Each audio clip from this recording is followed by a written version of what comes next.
Bom dia, seja bem-vindo mais uma vez à nossa Escola Bíblica do Discípulo, nossa escola bíblica que acontece todos os domingos pela manhã, e você tem sido nosso aluno, nosso convidado para aprender e estudar conosco a palavra do Senhor.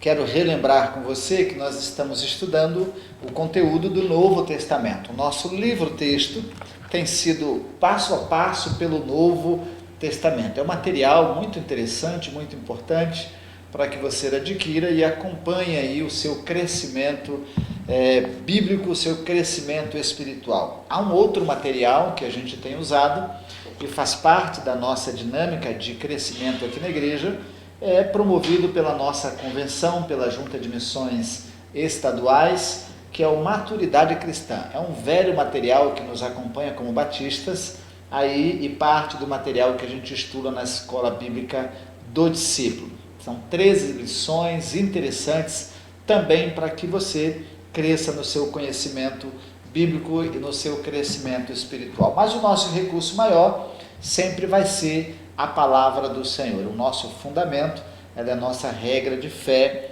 e prática.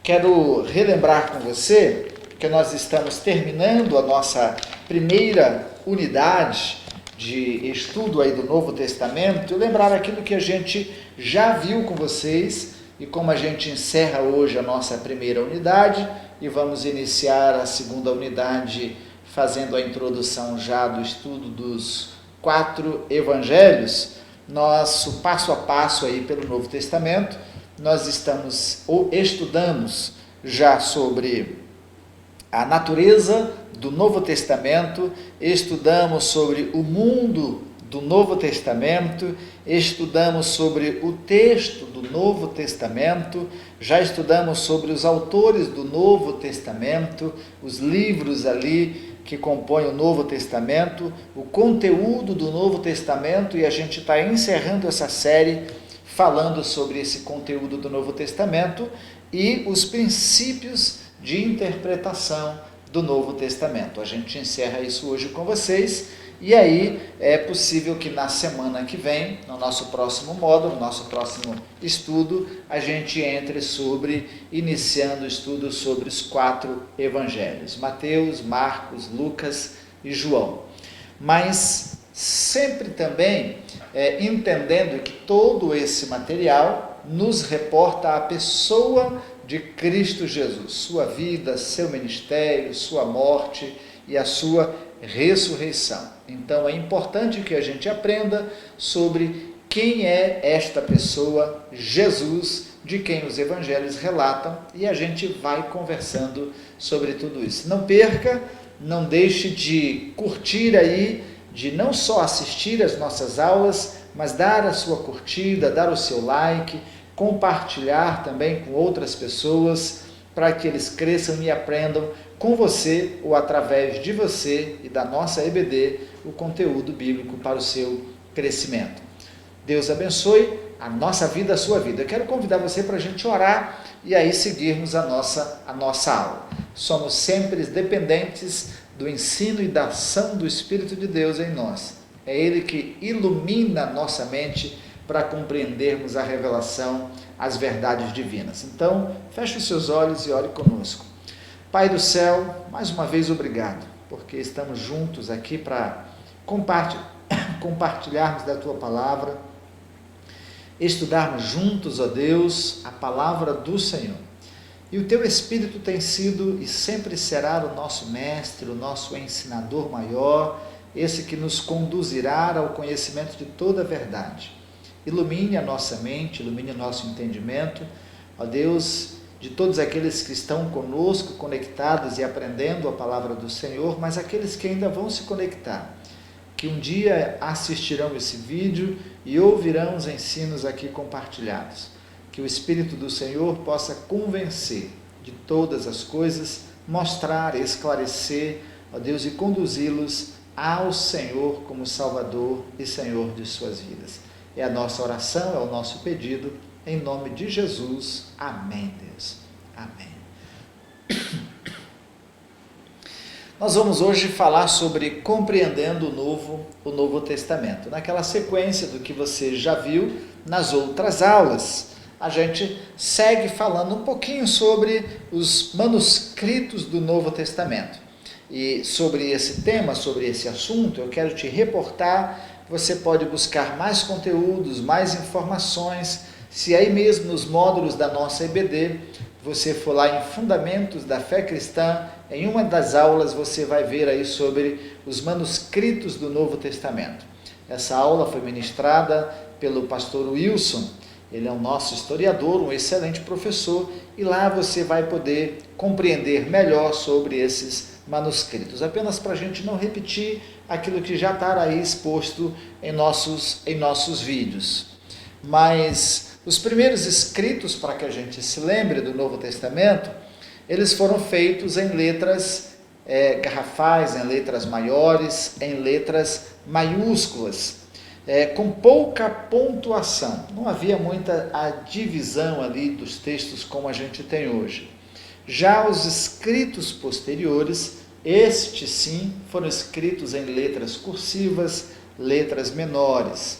Essa divisão que a gente tem no nosso Novo Testamento, na nossa Bíblia, de capítulos, de versículos, elas só passaram a acontecer após a impressão das Bíblias aí já no século XVI, com a Revolução Industrial, com a produção a todo vapor aí da imprensa, das edições, e não longe disso estava a Bíblia. Então essas divisões de capítulos e versículos aconteceram só depois aí a partir do século XVI.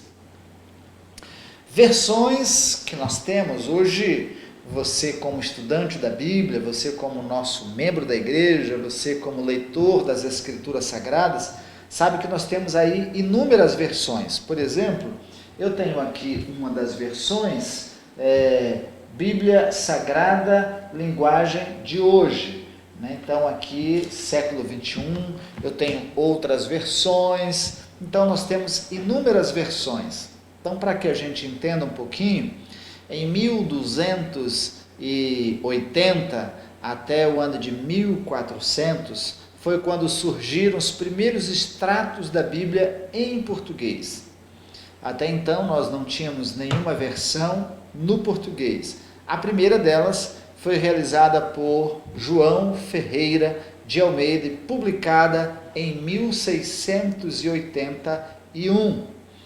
Após a descoberta de outros documentos, com base na primeira tradução, aí então foi realizada a chamada versão corrigida e fiel.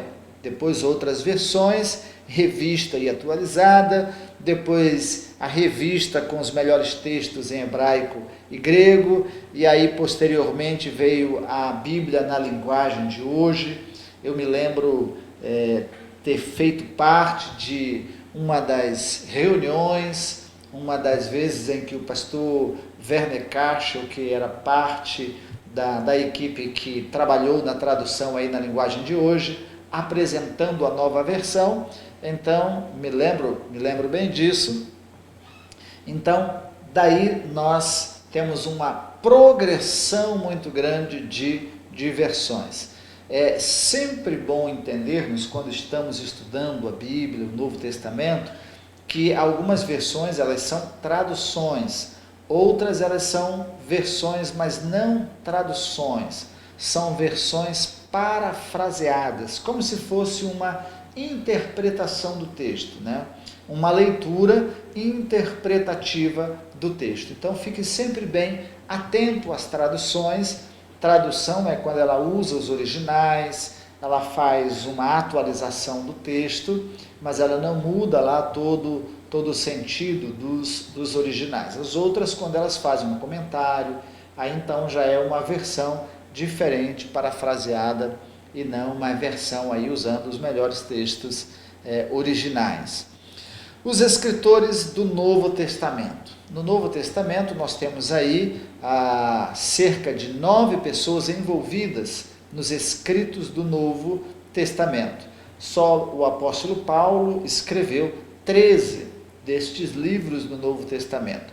O apóstolo João escreveu 5 livros do Novo Testamento. Lucas escreveu 2. No caso, o Evangelho de Lucas e também o livro de Atos. O apóstolo Pedro escreveu duas, que foram suas duas cartas de 1ª e 2ª Pedro. Mateus, Marcos, Tiago, Judas, cada um destes escreveu um livro. E Hebreus, que nós não conhecemos quem foi o seu autor. No total, nós temos cerca de 9 pessoas inspiradas, usadas aí por Deus para escrever o Novo Testamento. O conteúdo e interpretação do Novo Testamento. Os livros do Novo Testamento, eles podem ser agrupados de diversas maneiras. Aí a gente pode fazer essa divisão dos livros do Novo Testamento para a nossa compreensão de várias formas. Por exemplo, uma delas é colocando os livros históricos. Dentro dos históricos, algumas pessoas colocam aí os 4 evangelhos. Então, Mateus, Marcos, Lucas, João e Atos dos Apóstolos, como chamados livros históricos. Colocam as epístolas de Paulo, que seriam as 13 epístolas, as 13 cartas escritas pelo apóstolo Paulo, as chamadas epístolas gerais.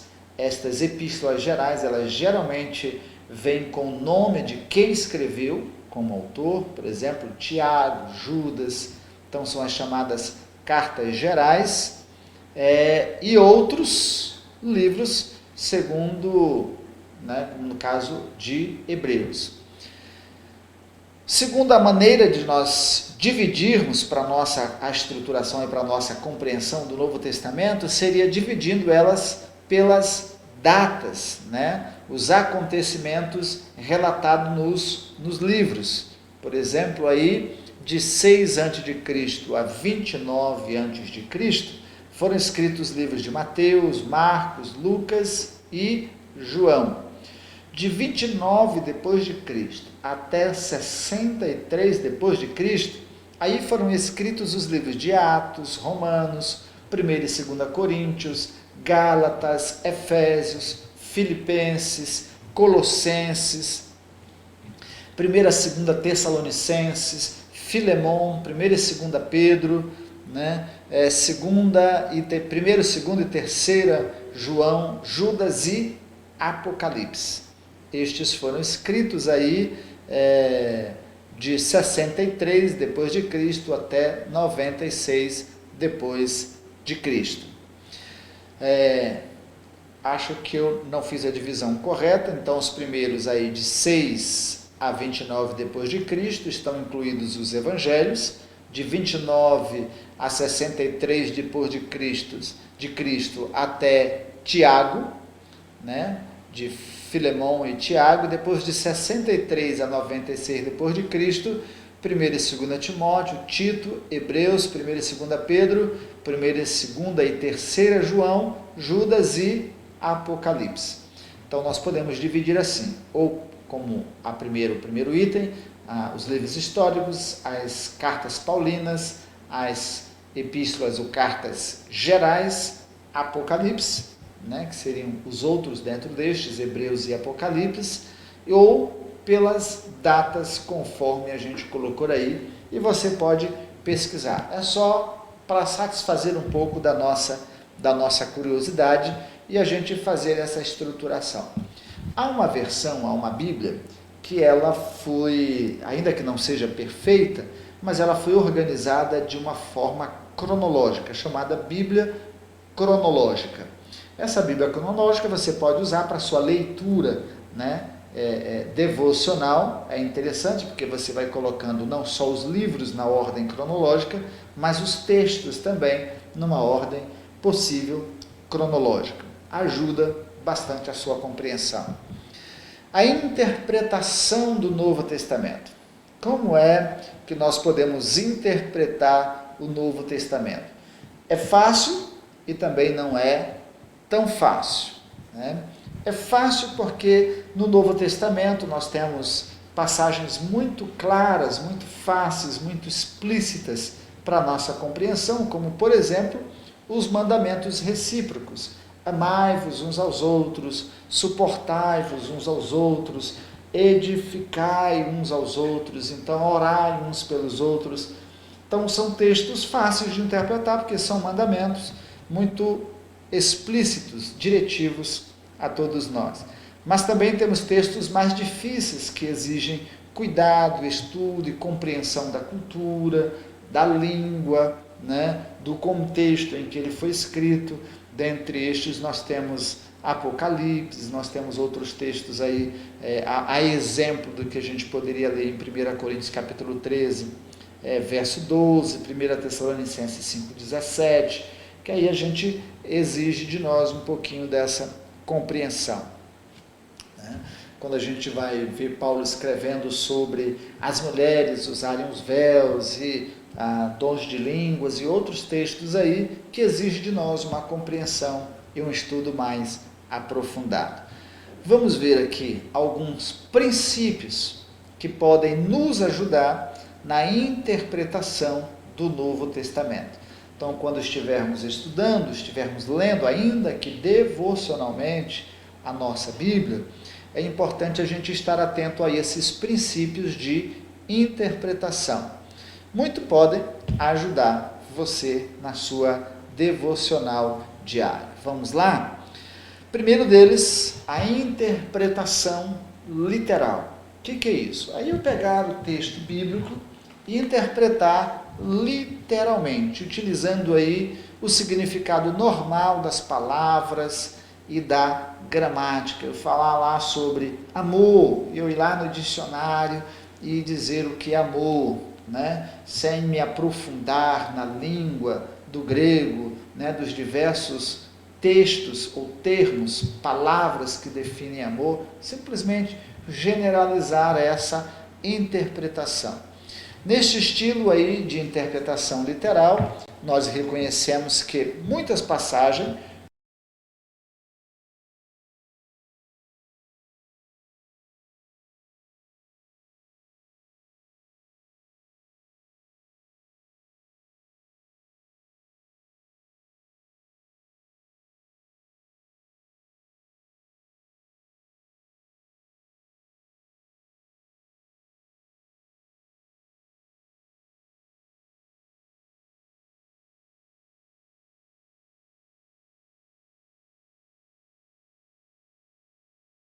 ilustrações, são símbolos que são utilizados. Certos tipos de literaturas aí, tais como a poesia bíblica, conterão mais elementos simbólicos do que os evangelhos ou até mesmo do que o livro de Atos. Por exemplo, lá no livro de Apocalipse está cheio de símbolos, né, de significados. Já nos evangelhos as coisas estão mais simplificadas. No livro de Atos, mais simplificado ainda para a gente compreender, porque é uma narrativa histórica. Segundo princípio de interpretação é descobrirmos o ambiente de determinada passagem. Então, ela incluirá aí o propósito do escritor, o lugar e a ocasião em que ele foi, ou que o texto foi escrito. O ambiente também incluirá o contexto imediato de palavras, né?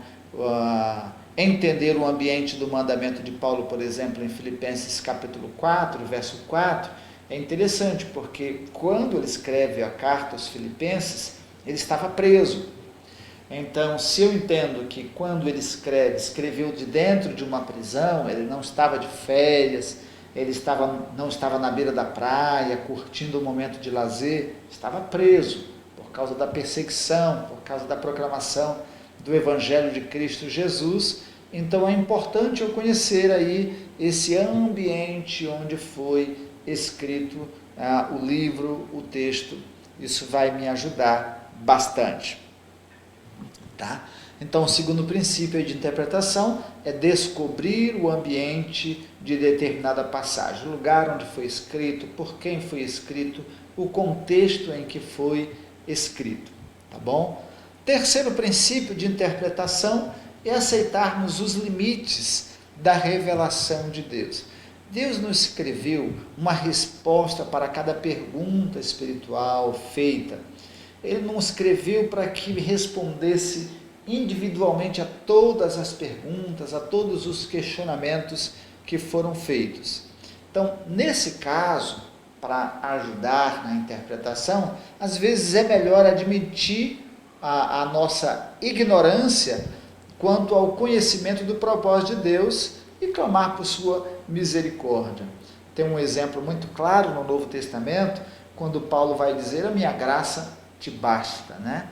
Ele compreendendo lá, não entendendo sobre a questão do espinho na carne, né? O sofrimento, então ele compreendia que bastava a graça de Deus. Então há situações de fato que nós não compreendemos ainda perfeitamente, como o próprio Paulo escreve. Hoje nós vemos em parte, como que em espelho.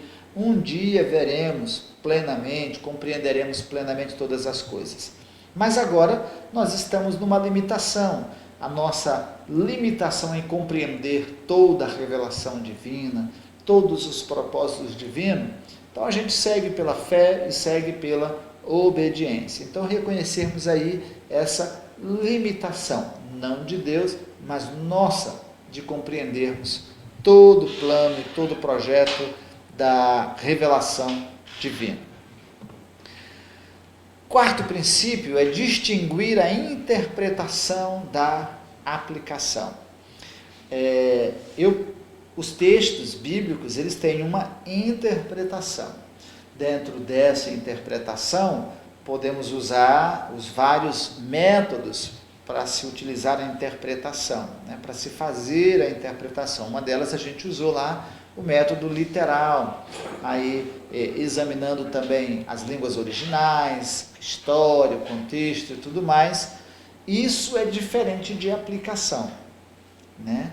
A aplicação ela pode ser de diversas maneiras, para diversas finalidades. O mesmo texto, ainda que ele tenha uma interpretação, mas ele pode ser aplicado a diversas situações da nossa vida, a diversos momentos da nossa vida.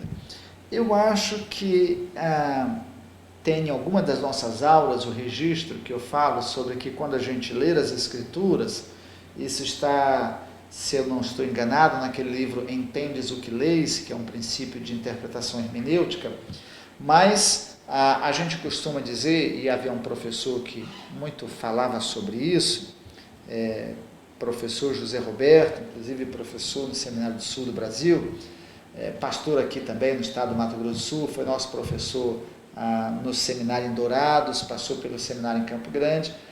Ele sempre dizia o seguinte: a gente pode, ao ler a Bíblia, estudarmos ela de várias maneiras. Uma delas é de maneira devocional, a outra é de maneira doutrinária e a outra de maneira acadêmica. Na maneira de lermos as Escrituras devocionalmente, então eu vou ler um texto e ele vai ter um significado para mim, ele vai ter uma aplicação para mim. Amanhã eu posso ler e aquele texto já não me falar mais nada, mas naquele momento ele salta aos meus olhos e ele tem uma proposta de Deus para a minha vida. Então essa é uma aplicação. Agora, quando eu vou para a interpretação, aí eu vou para o contexto histórico, contexto linguístico, né, o significado de tudo. Então há uma interpretação, mas essa interpretação ela se aplica a vários momentos, a várias situações da história ou da minha vida, tá? Então sabermos a diferença entre interpretação e aplicação é muito importante. Uma passagem da Escritura tem apenas um único significado. Se certa passagem pudesse ter diversos significados, aí todos os sistemas opostos de teologia poderiam estar corretos. Então, aí não, existem princípios, existem critérios, existem normas de interpretação. Quinto princípio de interpretação das Escrituras é interpretar a passagem difícil com a ajuda de uma passagem mais fácil. Então, tem textos que são difíceis, mas eles estão ligados a outras referências, a outras passagens que estão mais claras, que podem me ajudar a compreender aquele texto mais difícil. Então eu posso usar, por isso é sempre muito importante conhecer as Escrituras, os seus contextos diversos, as suas diversas referências, porque um texto pode esclarecer outro, tá bom? Então eu posso usar um texto que tem um entendimento mais claro para compreender um que seja mais difícil. Unidade 2, assim a gente já aprendeu aí quais são os princípios para a interpretação do Novo Testamento. Nesse ponto a gente encerra aquela primeira unidade que começamos aí no início da aula conversando com vocês. Daqui por diante a gente segue uma segunda unidade, onde a gente já vai entrar diretamente nos 4 evangelhos, Mateus, Marcos, Lucas e João, e analisarmos e estudarmos a vida do seu personagem principal narrado nestes 4 evangélicos, e que depois se segue também no livro de Atos e nas explicações e tudo mais das cartas pastorais, nas cartas gerais, né, nas cartas paulinas e Apocalipse. Então, para a gente tomar de volta essa nossa conversa sobre essa segunda unidade, vamos ver quais são os objetivos para a gente entrar no estudo aí dos 4 evangelhos. Então, encerramos aqui a primeira unidade, falando sobre esse mundo do Novo Testamento, né, e aí encerrando com os princípios de interpretação dele, do Novo Testamento, e agora entrando diretamente no conteúdo dos 4 evangelhos. Tá bom? Então, vou falar sobre os nossos objetivos, e depois de esclarecido quais os objetivos da nossa segunda unidade, eu quero convidar você para, na semana que vem, vir comigo para a gente estudar o conteúdo. Então, vamos lembrar, nessa segunda unidade, nós queremos compreender o contexto dos escritos do Novo Testamento, com mencionar os 4 evangelhos na ordem que aparece aí no Novo Testamento, e eu tenho repetido isso propositalmente com você, Mateus, Marcos, Lucas e João. Então, vamos compreender essa lógica da organização dos 4 evangelhos, compreender o tamanho da Palestina a um estado, um comparativo. Não vai dar aqui para a gente entrar na geografia bíblica, mas apenas termos um comparativo, alguns dados importantes desse mundo geográfico aí em que foi escrito o Novo Testamento, compreender e listar as 3 características do ensinamento de Jesus, quais eram as características, os pontos principais dos ensinos de Jesus, narrados aí nos evangelhos e depois defendido nas cartas escritas, explicar a expressão reino de Deus, e desde já quero te convidar, se você não conseguir localizar aí nas nossas sequências dos cultos da Igreja Batista do Jardim Tarumã, nós vamos procurar selecionar uma série de mensagens que foram ministradas na igreja sobre o reino de Deus. Assim, quando falarmos, ainda que superficialmente aqui na IBD, você vai poder se reportar lá a estas mensagens e compreender melhor a mensagem sobre o reino de Deus. Vai poder identificar quando Jesus provavelmente nasceu, e também sobre a sua crucificação, a sua morte. Então você compreende a mensagem, compreende o sentido do reino de Deus e compreende esse tempo, período do nascimento, do ministério, da vida e morte de Cristo Jesus.